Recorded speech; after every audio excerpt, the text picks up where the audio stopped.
Thank you. Thank you, man. Thank you all very, very much. Thank you. Thank you all thank you for that very warm reception.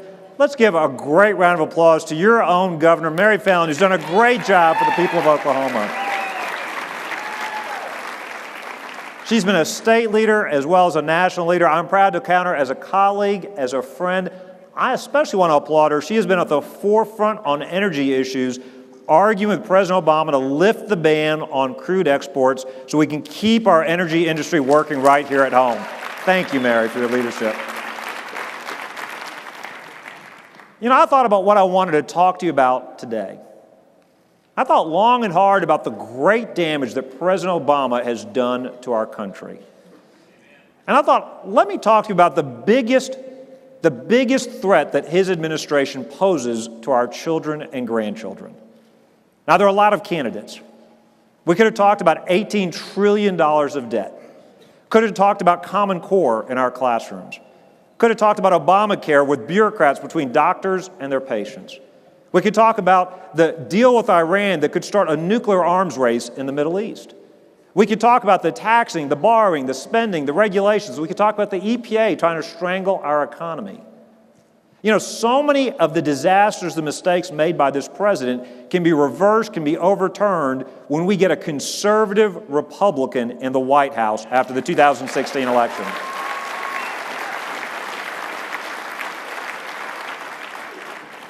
But I think the greatest danger his administration poses, the greatest damage he has done, is this president's attempt to redefine the definition of America and the American dream. Now, what do I mean by that?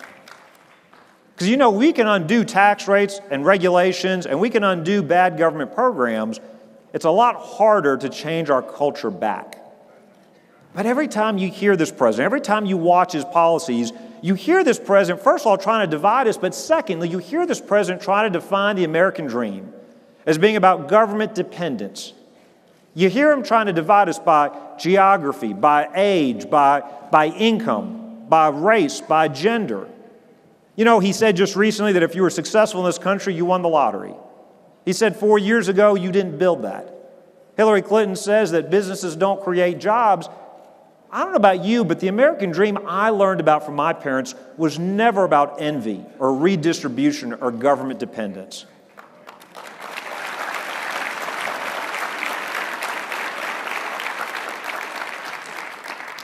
The government dream, that's the Obama. That's the Obama approach. The American dream that our parents taught us about was an America where our best days are ahead of us, not behind us. Where the circumstances of your birth don't determine your outcomes as an adult. You don't have to be born to wealthy parents or the right zip code to do great things in this country. Now, I want to tell you a little bit about my parents living the American dream and then tell you what we must do to overcome the challenges to this dream so our children can enjoy that dream. First, my parents. The reason this is so important to me is my dad, my mom, they have lived the American dream. My dad's one of 9 kids. Grew up in a house without electricity, without running water. Was the first and only one in the family to get past the 5th grade. Now, I know all this because we heard these stories every single day growing up. Kind of father that walked uphill to school, walked uphill coming back from school too. But here's the thing, over 40 years ago, my parents, they got on a plane for the first time. They came halfway across the world to Baton Rouge, Louisiana. I want you to think about something. They had never been on a plane before. My mom is pregnant with me. They leave behind their parents, their brothers, their sisters, their friends. They've never even visited America. I try to explain to my kids, there were no computers at home. They couldn't Google, they couldn't go online and search what this new place was like. They never even met somebody who had been to Baton Rouge and had come back and could tell them what it was like. And yet they came. You know, in a way, they were coming to an idea as much as they were coming to a place. They were coming to the idea of the American dream. They were coming for freedom and opportunity. And they came to chase that dream. They caught that dream. They've lived that dream. They land in Baton Rouge. My mom goes to school at LSU. My dad, they're living in married student housing. He needs a job. They're running out of money. Doesn't know anybody in Baton Rouge, so he opens the Yellow Pages and starts calling company after company. I don't know if it took him weeks or how many days and how many hours every day. He kept calling and calling and calling. Finally, he wore down a guy from a railroad company, and the guy told him, "Sir, you can start work Monday morning." I love what my dad tells his new boss. Hadn't even met him yet, hadn't even started work, tells his new boss, "Well, that's great." Says, "Now look, I don't have a car, I don't have a driver's license, you're going to have to pick me up on your way to work Monday morning." It's like the top 10 things you're not supposed to do in a job interview, by the way, right there. The guy was so taken by his enthusiasm to work, he did exactly that. 6 months later, I was born at Woman's Hospital. It's a great hospital in Baton Rouge. 2 of our 3 children were actually born there. Now, the 3rd child was supposed to be born there. That's little Slade. He is 8 years old. That was the one that was born at home. Now, that wasn't on purpose. First child, 36 hours of labor. Second child, 24 hours of labor. Third child, 30 minutes of labor. It was just my wife and me on the bathroom floor. I will just tell you, I won't tell you the whole story. I'll just tell you 2 things I learned from that experience. One, every man here, you need to go home, you need to thank your moms, your wives, your sisters, your daughters. I don't care how tough we are, there is a reason God in His infinite wisdom lets women, not men, have babies.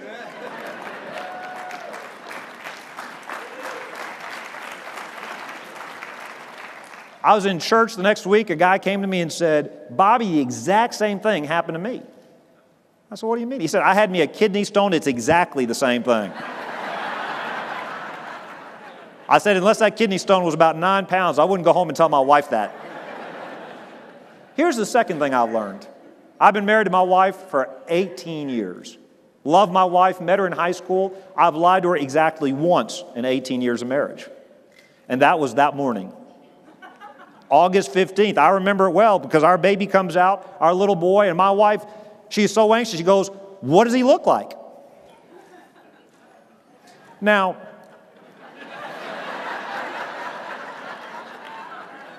babies on TV, they come out, they're beautiful, they're pink. You know, in a hospital, the nurse, there's a reason they grab that baby and they run. And when they come back to you, they're wrapped in a blanket and they're all washed off and they look beautiful. That's not the way it is in real life.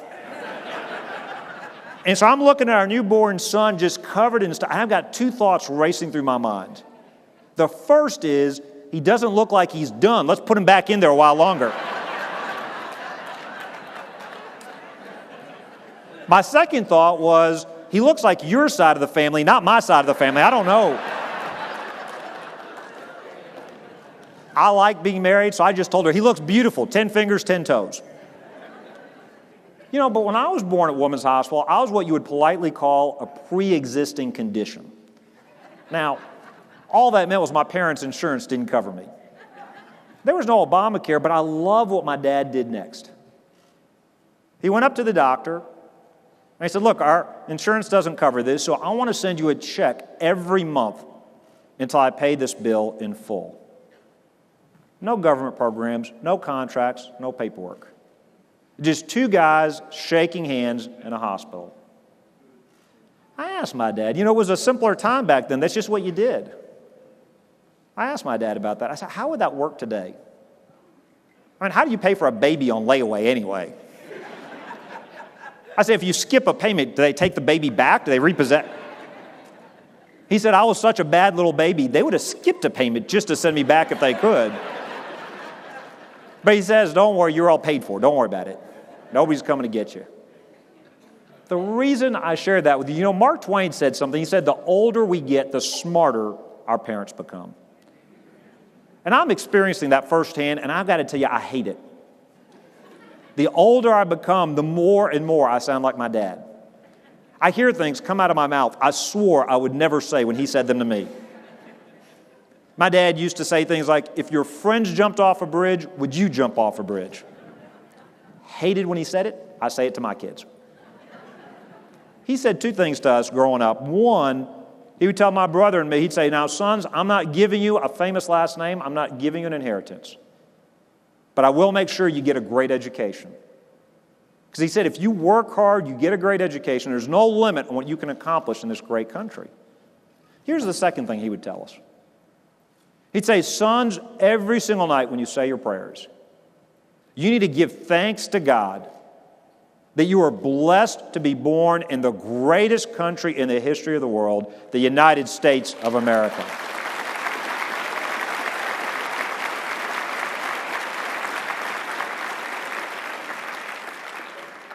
Now, I'll be honest with you, I didn't really understand what my dad was trying to teach me back then fully.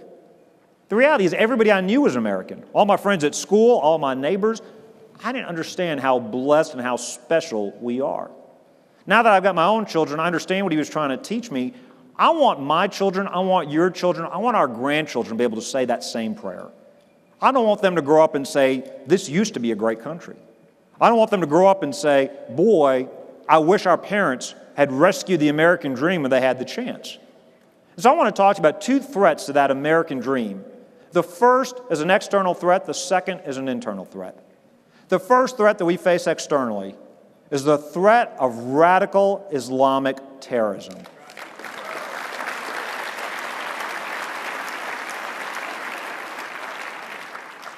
You know, what is amazing to me is we've got a president who seems reluctant to even say those words, to even identify the threat we face. So just to catch you up on world affairs, we now live in a world where Putin is in the Ukraine. Yemen is falling apart. Iran has expanded its influence in Yemen and Iraq. They're even stronger in Lebanon. They're still strong in Syria. We are now living in a world where Israel no longer knows if they can count on America every time to have her back. We're living in a world where our friends, they don't always trust us. Our enemies don't fear us. We're living in a world where radical Islamic terrorists like ISIS are on the march, capturing Ramadi in Iraq, expanding their territory in Syria. But don't worry, your president is on it. President Obama speaks at a graduation ceremony at a military academy, and he tells those graduates to be prepared to fight the enemy, posing this global threat. Be prepared to fight climate change. I mean, it's almost like the staff put the wrong speech in the teleprompter. They forgot he was at the Coast Guard Academy. They thought he was talking to the Peace Corps, and they put the wrong speech in there. The reality is, this is no longer a fight in Iraq and Syria, or even a fight in Paris. It's not even a fight in Australia anymore. This is a fight that has come to the United States. You saw those awful, awful events in Garland, Texas. And by the way, I was happy that law enforcement official sent those two terrorists to the afterlife.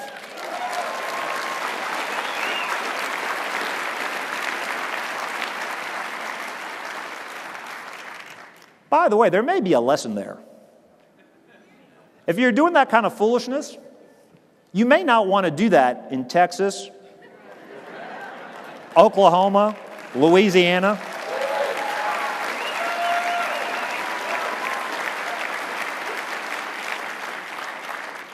I don't know about y'all, but in our states, gun control means hitting your target, hitting what you're aiming at.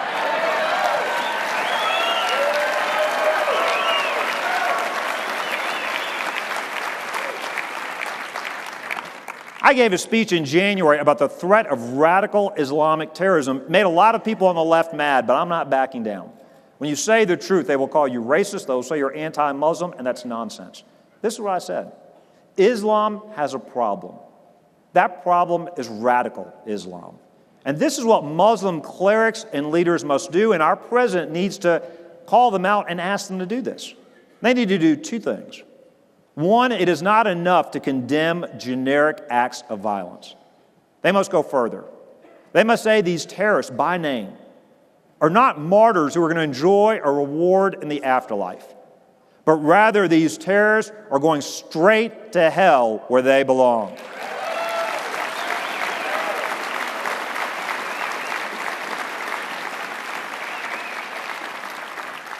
The second thing we need our commander-in-chief, our president, to do is to call on Muslim leaders and to say explicitly that they recognize and support freedoms and the right to exist for people of different religious beliefs than their own. And it is so important we have a president that understands the enemy that we face. Instead, we've got a president who goes to the National Prayer Breakfast and criticizes Christians because of the Crusades. I've got a deal for the President of the United States. Why doesn't he do his constitutional job? Why doesn't he keep us safe? Why doesn't he hunt down and kill those radical Islamic terrorists? And in exchange, I will volunteer to keep an eye out for those medieval Christians in case they pose a danger again.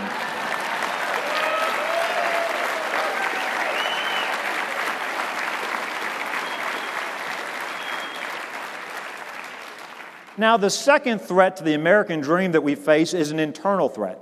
And in some ways, I think the internal threats are even more dangerous than the external ones. I don't think we can be beat externally, but I worry about these internal threats. And this internal threat that I'm talking about, the part of the left's goal to redefine the idea of America, is the all-out assault on religious liberty we see being waged across our entire country.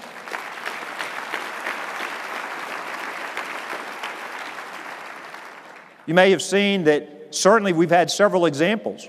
You had the Obama administration going after the Green family, the Hobby Lobby case, threatening them with millions of dollars of fines, simply because this great family right here in Oklahoma doesn't want to use their own money to pay for abortions or abortifacients for their employees. How many of you were happy the Supreme Court ruled against the Obama administration in that case?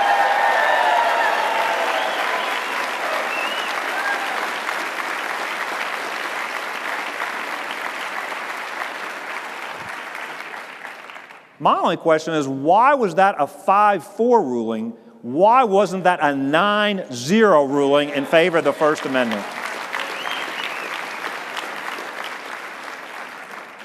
You saw a second example when the left teamed up with corporate America to try to bully leaders in Indiana and Arkansas when they debated the Religious Freedom Restoration Acts.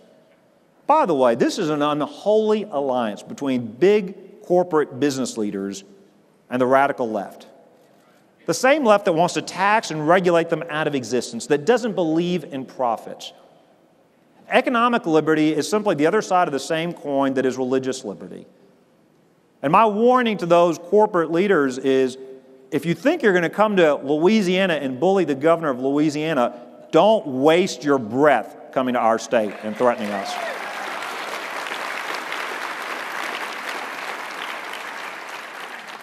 But my advice, my warning to the Republican Party is, we're not the party of big government. We mustn't become the party of big business either. We must be the party of the American people and freedom and liberty. You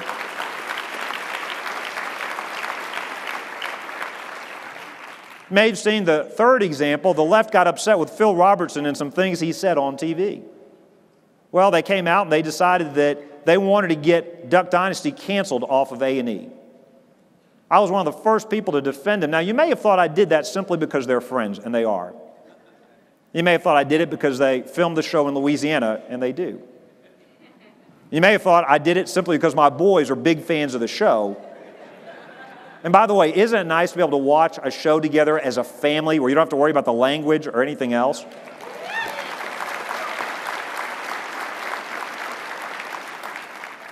No, I stood up and defended Phil because I'm tired of the hypocrisy of the left.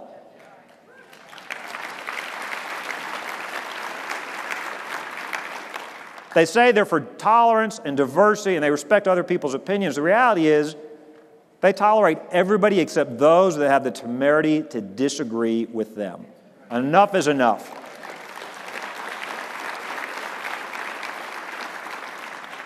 The fourth example, a more recent example, you may have seen a couple of weeks ago, Secretary Clinton, Hillary Clinton, was giving a speech to a conference in New York. She said, those of us that are pro-life need to have our religious beliefs changed.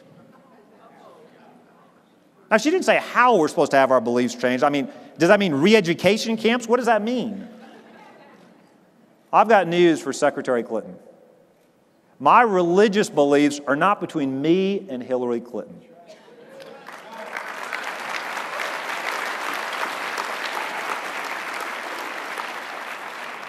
My religious beliefs are between me and God, and I'm not changing them no matter how unpopular they are with Hillary Clinton, the New York Times, or the secular left in Hollywood.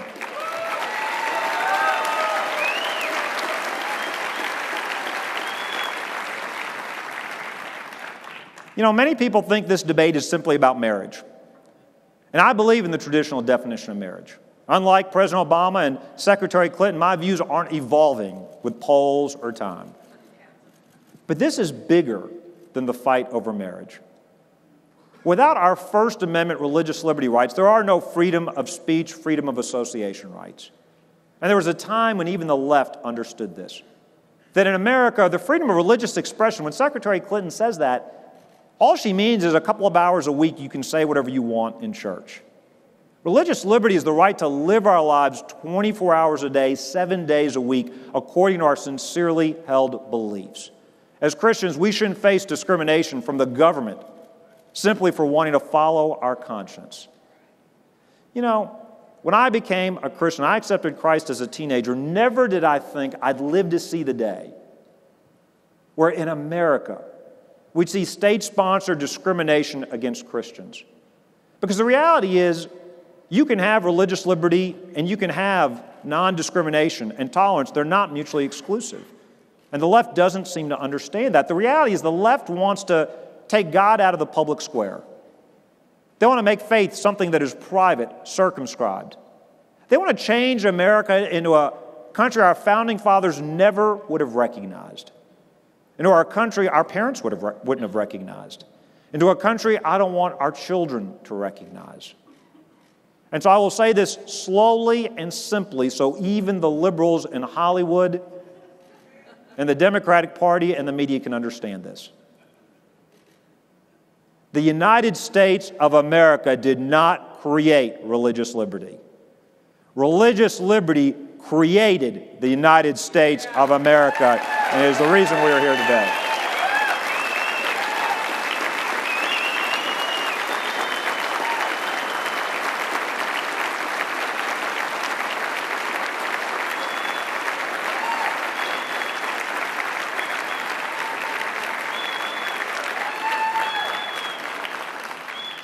I'm going to close with this observation. I talked to you about the threats we face externally and internally. And that is one of the reasons it is not optional, but it is important we win in 2016. Not for the sake of the Republican Party, not for the sake of the conservative movement, for the sake of our country. But let me tell you, I don't think there is any force can defeat us from without. I think our founding fathers got something profoundly right, something that is so important. They understood the greatness of America is not in D.C. It's not in our government, in our buildings, and our monuments. They understood that the purpose of a limited government was to secure but not create our God-given rights. And they understood that in that freedom they were granting the American people. That through that freedom they were recognizing the power of the entrepreneur to create something from nothing. For moms and dads to raise kids according to their values. I think that we've got to remain united. And one of the things that concerns me, when my parents came here over 40 years ago, they were coming to be Americans. I don't know about you, but I'm tired of all the hyphenated Americans. We're not African Americans or Indian Americans or Asian Americans. We're Americans.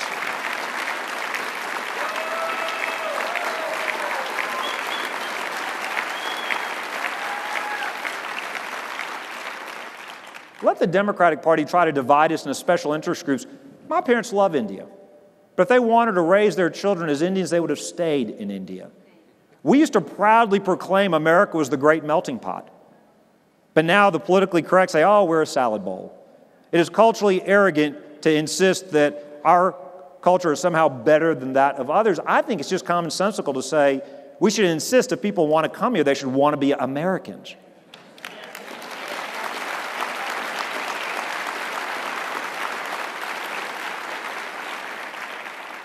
But if we remain united, one of the greatest sources of our strengths, if we remain united, I have no doubt that our best days are ahead of us.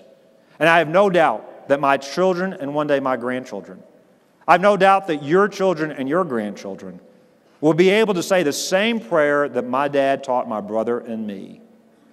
God Almighty, thank you that we were blessed to be born in the greatest country in the history of the world, the United States of America. God bless y'all, and thank y'all very much. Thank you guys very much.